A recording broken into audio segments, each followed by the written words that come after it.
Please remember to like the video and also consider subscribing. One man was fatally shot while 4 other people were wounded during an incident in the vicinity of a Jamaica Defense Force checkpoint in Kingston last night. The deceased has been identified as 23-year-old Marvin Cummins. 2 of the wounded persons are girls, both under 18 years of age. The incident reportedly occurred along Oxford and Beeson Street at about 11 p.m. The Independent Commission of Investigations, INDECOM, has launched a probe into the incident, seeking to identify and clarify the circumstances surrounding it.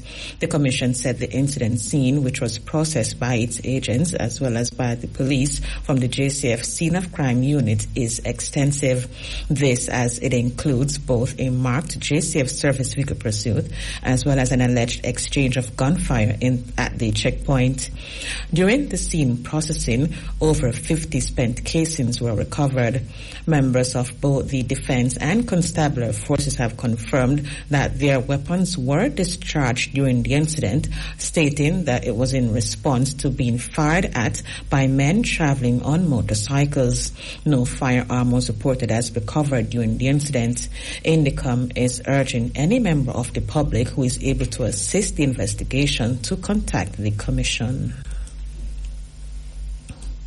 Kingston Mayor Delroy Williams has refuted claims of a lack of access to water at the popular crab circle. He insisted that the main issue, which led to the vending spot being temporarily closed down, is unsanitary behavior by a vendor. The mayor was responding to concerns raised by public health officials who carried out an assessment of the area in the wake of a viral video depicting the offending vendor. While describing the actions of the vendor as despicable, Kingston's Chief Public Health Inspector Grace Hutchinson pointed out that the area does not have a bathroom facility.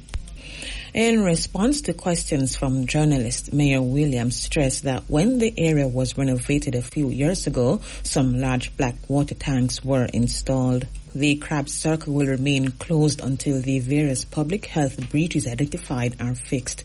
Vendors are being warned that non-adherence to the closure order can result in them being fined $1 million or imprisoned for a year upon conviction in court. Gender Minister Olivia Grange has pointed to the need for more gender-responsive budgeting. She was addressing the United Nations Women's Conference on Wednesday. The event was held under the theme, Advancing Caribbean Development Through Women Empowerment. Ms. Grange said public budgets should integrate commitments towards achieving gender equality.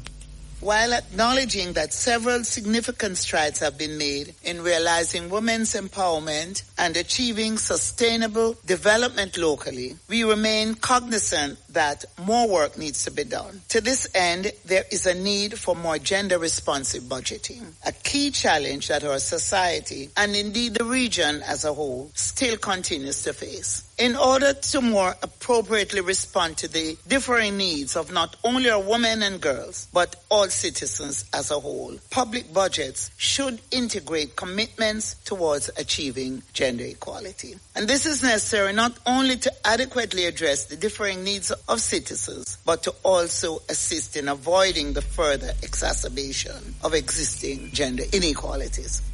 She noted that a recently launched study on the economic cost of violence against women highlighted the need for funding support for the initiatives. One local initiative geared towards the realization of a gender-sensitive public budget is the National Study on the Economic Cost of Violence Against Women and Girls in Jamaica. And this study was launched in March 2023 under the EU-UN Spotlight Program in partnership with my ministry. The study was commissioned by UN Women and highlights the importance of ending violence against women and girls with the support of legislation as well as plans and programs. In addition, the study also highlights the need to allocate budgetary support to fund initiatives to provide essential services to affected women and children. I have no doubt that all of us will be able to achieve even more once we receive the appropriate funding to do so. Gender Minister Olivia Grange. The 14-year-old Baby Cook High School men student who was badly beaten by an older boy at the school last month has been discharged from hospital. Jaime Coleman was released from the University Hospital of the West Indies on Thursday. His mother, Chantal Goldberg, gave an update on his condition. He's not doing bad though, but the eye is still better, and he has to be in Kingston the next 2 weeks. He has to go to Kingston because he has eye test to do the next 2 weeks, and he has an next brain scan to do. Jaim's mother, Chantal Goldberg. Meantime, Education Minister Favour Williams has reiterated that her ministry is working to make schools safe. In a social media post this morning, Mrs. Williams said the ministry is committed to safe spaces and more counseling support for students. She expressed hope that there will be an end to bullying in schools.